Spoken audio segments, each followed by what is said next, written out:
Pero ahora vamos a tener una entrevista con alguien que ya estuvo antes en el programa, que es Omar Isaac. Omar Isaac es un joven cubano que vive en el Perú, que vive acá en Lima, y que es un permanente propagandista de la libertad, un permanente luchador contra la injusticia, contra la dictadura en Cuba.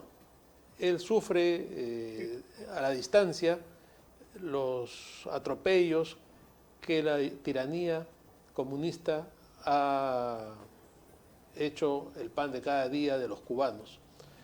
Damos la bienvenida a Omar.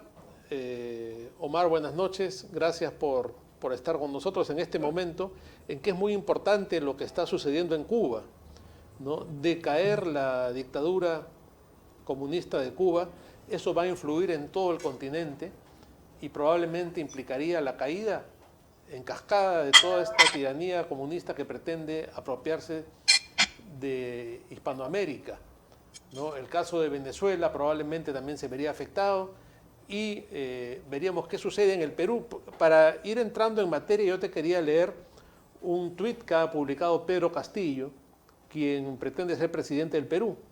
Pedro Castillo ha tuiteado ayer lo siguiente: me solidarizo con la situación que viven nuestros hermanos cubanos en la actualidad. El bloqueo histórico es antihumano e inmoral, más aún en la emergencia mundial de crisis sanitaria en la que nos encontramos. El pueblo de Cuba alza la voz legítimamente por las duras condiciones de vida que afronta hace más de 50 años. Todo esto debe resolverse dentro del país hermano, atendiendo a las necesidades ciudadanas, pero sobre todo no acallando la persecución económica norteamericana.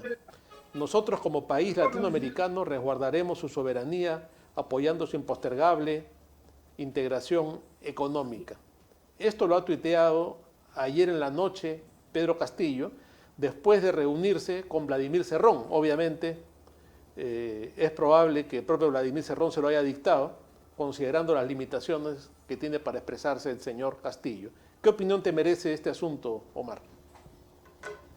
Sí, muy buenas noches, estimado Luciano. Muchísimas gracias, primero que todo, por la oportunidad, ¿no?, de estar aquí nuevamente en el programa El vuelo de la abeja. Bueno, a raíz de este tuit de Pedro Castillo, mucha gente me ha escrito: oye, respóndele.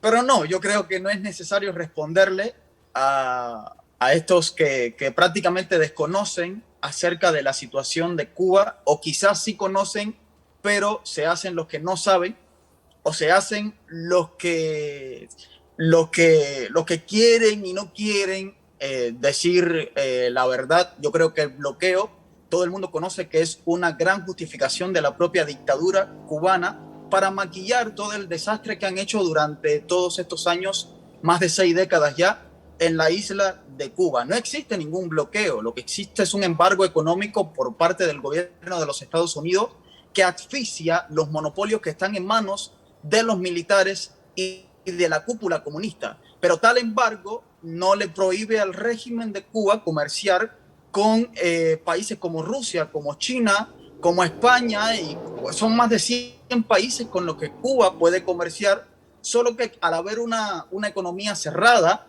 al régimen ocupar todo, al régimen apoderarse de todo, de los medios de producción, y al haber un modelo socialista, comunista, marxista, leninista, con algo del castrismo, por supuesto que ha caído en un fracaso total, que es lo que ha causado este estallido social que comenzó hace 2 días atrás, el día sábado, con masivas protestas por toda Cuba, porque lo que pasa es que la gente ya se cansó del comunismo. Ya la gente no quiere más dictadura, ya la gente no quiere más totalitarismo. Y lo que pide el cubano en las protestas son 3 cosas fundamentales: libertad, prosperidad y sobre todo democracia, o sea, nuevas elecciones libres como tal, que eso no sucede en Cuba. Hace más de 60 años que en Cuba no hay elecciones libres. Los cubanos no pueden elegir a quién lo gobierne. Todo presidente que sale en Cuba sale desde la cúpula comunista y no es elegido por el pueblo, sino por el propio Partido Comunista, ya que es un sistema unipartidista.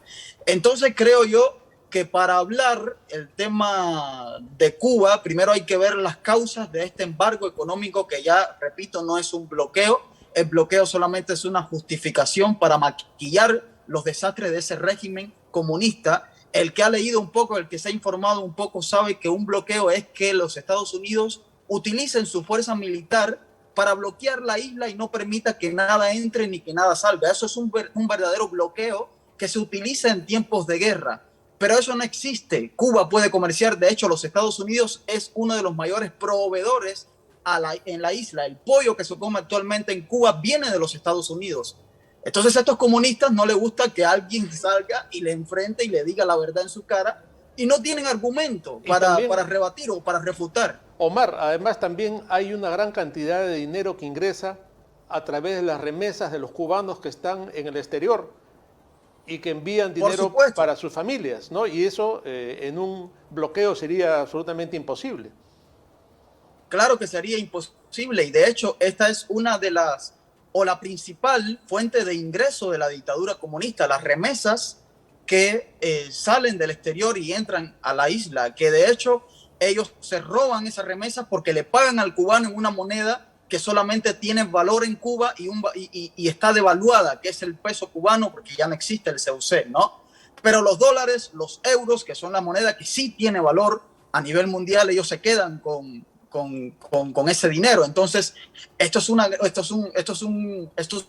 pastel para los comunistas, es un gran negocio que vienen empleando por años desde la época del dictador Fidel Castro, cuando se dio cuenta de que le convenía al final de que existan estas trabas, le convenía la pobreza del pueblo cubano, porque el cubano que se vaya, que emigre para los Estados Unidos, es un cubano que después se va a ver obligado a mantener a la familia que dejó en Cuba. Entonces a ellos les conviene todo esto y les conviene que el pueblo cubano esté en miseria, solo que el pueblo cubano se ha dado cuenta de esta desfachatez, de este descaro, se puede decir, del propio régimen, y ya estalló, ya se cansó, y por eso es que hoy vemos estas protestas en las calles de Cuba. A ver, Omar, generalmente las protestas sociales en las calles contra los gobiernos tiránicos son difíciles, siempre son reprimidas con mucha violencia, pero siempre hay un detonante, no es que se ha planificado mucho tiempo, no, generalmente sucede algo que hace que la gente sienta de pronto la necesidad de tomar las calles y de protestar y de expresarse e incluso de traerse abajo a estos gobiernos.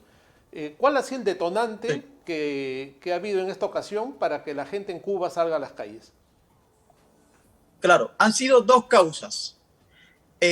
La asfixia económica por parte del régimen cubano, porque el régimen cubano es el que verdaderamente le impone un bloqueo al pueblo, y la otra es la crisis sanitaria en Cuba.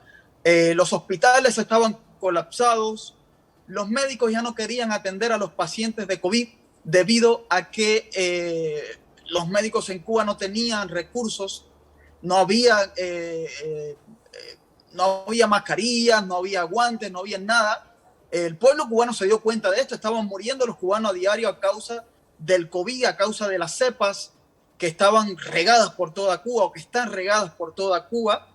Estaban permitiendo la entrada de turistas, principalmente desde Rusia, a los hoteles, a los cayos. Los turistas caminaban por las calles de La Habana, por las calles de Varadero sin mascarilla, sin saber si estaban contagiados o no, porque a muchos no le hacían las pruebas. Y claro, ellos estaban buscando dólares. A ellos lo que les conviene es el turismo, ¿no? Porque el turismo es la segunda mayor fuente de ingreso de la dictadura cubana. Entonces el pueblo, al ver todo esto, se cansó, ¿no? Claro que te molesta cuando un régimen te dice, no, tú no puedes ir a los hoteles por la crisis del COVID. Sin embargo, tú estás permitiendo que turistas vengan de Rusia, vengan de Canadá y entren y hagan y deshagan y estén en los hoteles y caminen por las calles de Cuba sin saber si estaban contagiados o no. Y además de esto, estaban enviando a cubanos a campos de concentración. Ellos dicen que son centros de aislamiento, pero no. Son campos de concentración. Omar, que estaban en... Sí. Omar, vamos a retornar sobre este tema, si me permites, después de una pausa.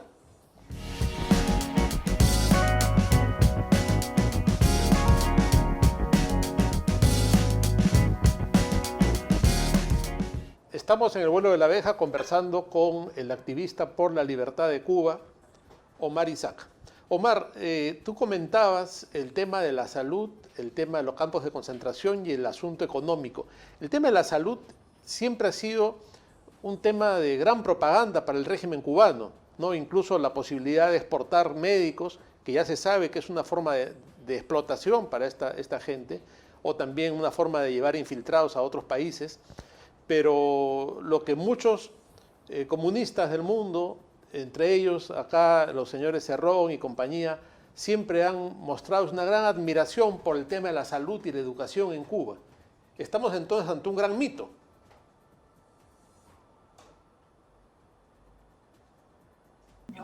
El tema de la salud siempre ha sido uno de los grandes engaños de la dictadura, además del bloqueo americano, el supuesto bloqueo imperialista, ¿no?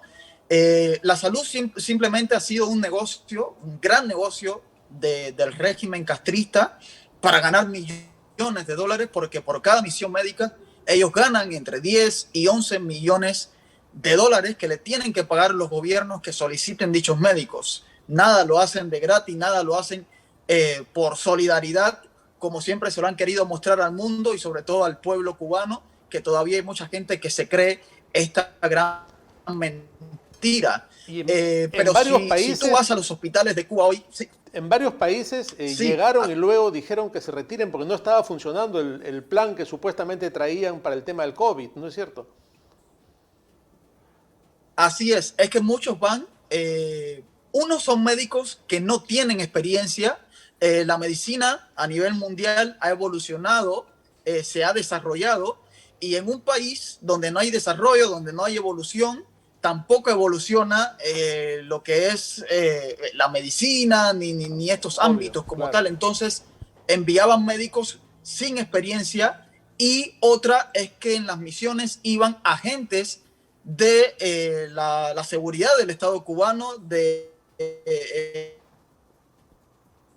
con el objetivo de político, porque también esa es una de las intenciones de enviar estas brigadas médicas al exterior, exportar su ideología comunista, su ideología retrógrada.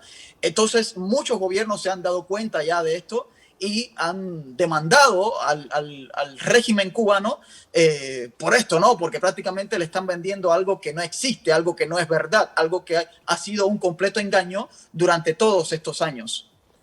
Claro, el tema siempre es, ¿no? Se ha mencionado el tema de la salud, pero tú estabas hablando además de una total crisis en los hospitales, que no hay mascarillas, no hay nada, pero por otro lado, por ejemplo, el otro tirano, el venezolano Maduro, está proponiendo a su pueblo traer la vacuna cubana, que yo creo que es otro cuento de estos comunistas, ¿no? Por supuesto que es otro cuento, es otra mentira. Nunca me lo creí desde el principio que dijeron que si la vacuna, la Abdala creo que era, porque tienen como 5 candidatos vacunales, que si tiene un 92% de efectividad. Esto es una mentira, es una total mentira. Ni siquiera está certificada por la OMS, ni tampoco quieren dar los resultados para ver si verdaderamente tiene un 92% de eficacia. Y si esto fuese cierto, hace rato hubiesen vacunado al pueblo cubano, y prácticamente no han vacunado, se puede decir, ni al 5% de la población. Entonces es una total mentira. Y es increíble cómo muchos gobiernos, incluyendo gobiernos democráticos, se creen esto y le dan propaganda a algo que ellos saben, o se quieren hacer los que no saben, que es una manipulación o un engaño del régimen comunista cubano. Yo lo digo así, lo digo abiertamente. Es como decir un atentado a la salud que te vacunes hoy con una vacuna cubana, algo que no está certificado, algo que no se sabe si es cierto o es mentira. Es un atentado, es atentar contra la propia salud de los seres humanos. Así que si están exportando vacunas a Venezuela, y ya me han dicho también que creo que en Argentina quieren comprar estas dosis o esta vacuna Abdala, prácticamente se puede decir así que es como decía, un atentado a la salud de los venezolanos, y de los argentinos, porque lo van a coger como conejillos de India, como prácticamente van a experimentar con ese pueblo desinformado. Sin duda va a ser un negocio millonario más de los comunistas que son tan amantes de los Así es, dólares. Omar, tú mencionaste así es. que estaban usándose campos de concentración o de reeducación de la gente. ¿Cómo va este tema? Campos de concentración porque estaban enviando a, a personas contagiadas y no contagiadas para centros de aislamiento que eran albergues, que eran antes antiguas escuelas y demás. Y bueno, después lo cogieron como albergues de pacientes de COVID, pero estaban enviando a personas contagiadas y no contagiadas en un mismo lugar, conviviendo en un mismo lugar y en pésimas condiciones, en muchos campos de concentración, porque no se le puede llamar centros de aislamiento, no había agua para bañarse, para beber. La comida que le daban era una comida que ni los perros se podían comer esa comida, entonces prácticamente lo estaban tratando como animales a los cubanos que lo enviaban para allá, y lo que estaban haciendo era crear focos de contagios. Esto lo llamé yo campos de concentración porque había muchas personas ya que estaban muriendo. Entonces era una especie de genocidio en masa, porque ¿cómo es posible de que si yo salí negativo en la prueba de COVID, me vas a enviar a convivir con personas que dieron positiva a la COVID? Entonces esto era un genocidio, esto era una matanza, porque ya se estaban viendo muertes dentro de esos albergues que estaban rodeados de agentes de la seguridad, de la policía política, y no les permitían salir a los cubanos que enviaban hacia allá. Entonces, esto es lo que estaban haciendo. Prácticamente eran campos de concentración. Asimismo, no había necesidad de crematorios. Los cubanos estaban muriendo de COVID ahí adentro. Bueno, esas son aparentemente las principales causas que han ocasionado este levantamiento del pueblo de Cuba para Sí, librarse de una buena vez de la tiranía comunista. Ahora no salen muchas noticias. El primer día pudimos tener alguna información. ¿Qué información tienes de las últimas horas, del último día? Anoche se habló de la toma de Camagüey, pero luego se ha sabido que no fue algo definitivo. sí, por supuesto. Anoche sí, se estaba hablando de esta supuesta toma de la provincia de Camagüey. De hecho, yo lancé un tuit afirmándolo, porque casi todos los que estamos conectados con Cuba y informándole a las demás personas, nos creímos esto, la verdad, porque ya mucha gente estaba diciendo, se había corrido como la bola, como diría el cubano, por toda Cuba. De hecho, mucha gente de Camagüey también lo estaban diciendo. Y luego me informan de que como tal hubieron muchos policías que tiraron sus armas, se pusieron del lado del pueblo, pero como tal el pueblo no tuvo el control total de la provincia. Esto solo duró horas, y después la policía política o el régimen envió a toda su fuerza represiva hacia Camagüey y pudieron controlar de nuevo la situación, las instituciones de poder y demás. Entonces, bueno, tuve que borrar el tweet. Y, y bueno, ya no podemos decir que Camagüey es una provincia libre de comunismo en Cuba. En estas últimas horas se siguen desarrollando diferentes protestas, diferentes alzamientos en diferentes regiones, diferentes partes del país, pero está llegando muy poca información de la isla a causa de que la dictadura ha cortado la internet. Ayer se le salió de su control todo este flujo de información, y vio que la internet era uno de los puntos débiles que podía causar, ¿no? Como que la caída de este régimen, e inteligentemente cortaron la internet. Los cubanos ya no pueden transmitir mucho todo lo que sucede en la isla. Actualmente podemos saber que hay más de 5.000 detenciones y hay más de 100 desaparecidos por parte de la población civil y demás. El régimen ha hecho lo que le ha dado la gana con el pueblo. Hay muertos, hay mujeres, podemos ver videos de mujeres cómo están siendo golpeadas por 6, 7 policías, hay secuestros, hay acoso por parte de la policía política y todo eso son pruebas, son evidencias que tenemos de lo que están haciendo con el pueblo de Cuba y sé que lo siguen haciendo porque aún hay alzamientos, hay protestas. El pueblo no se ha rendido, muchos creen que ya el pueblo se rindió, no, el pueblo no se ha rendido ni se va a rendir porque ya el pueblo perdió el miedo. Un pueblo que llevaba más de 60 años callado, aguantando, ha perdido el miedo. Entonces, cuando tú pierdes el miedo a la protesta, cuando tú pierdes el miedo a enfrentarte a los que llevan años machacándote, llevan años reprimiéndote, es muy difícil que después te rindas tan fácilmente ante ellos, incluso habiendo muertes, incluso disparándole con balas a mujeres, a niños, a ancianos, a ellos no les importa la edad. Entonces, siguen las protestas, solo que ahora hay muy poca información que sale de la isla. Sí, bueno, Omar, yo creo que estamos viviendo momentos históricos en el mundo en general, momentos de grandes transformaciones, y ojalá que Dios quiera que sea el momento también en que el pueblo de Cuba recupere su libertad, recupere nuevamente la democracia y puedan vivir en paz sin opresores comunistas, sin una dictadura infame como esta que ha oprimido a este pueblo y lo ha sometido a una tiranía realmente inhumana, ¿no? Lamentamos que en el Perú hay algunos políticos como Verónica Mendoza que han calificado a Fidel Castro como aquel que devolvió su dignidad a los cubanos. Por el contrario, no hay nada más indigno que una tiranía, que una dictadura de esta naturaleza que reduce la condición humana a las peores condiciones, justamente. Te agradezco mucho, mis mejores deseos para Cuba. Espero que sea el inicio ya de la caída del régimen y que muy pronto podamos celebrar la libertad del pueblo cubano. Te agradezco, reitero el agradecimiento y espero que pronto tengamos también oportunidad de una nueva entrevista ya para hablar sobre la transición y sobre la democracia en Cuba. Muchas gracias, Omar.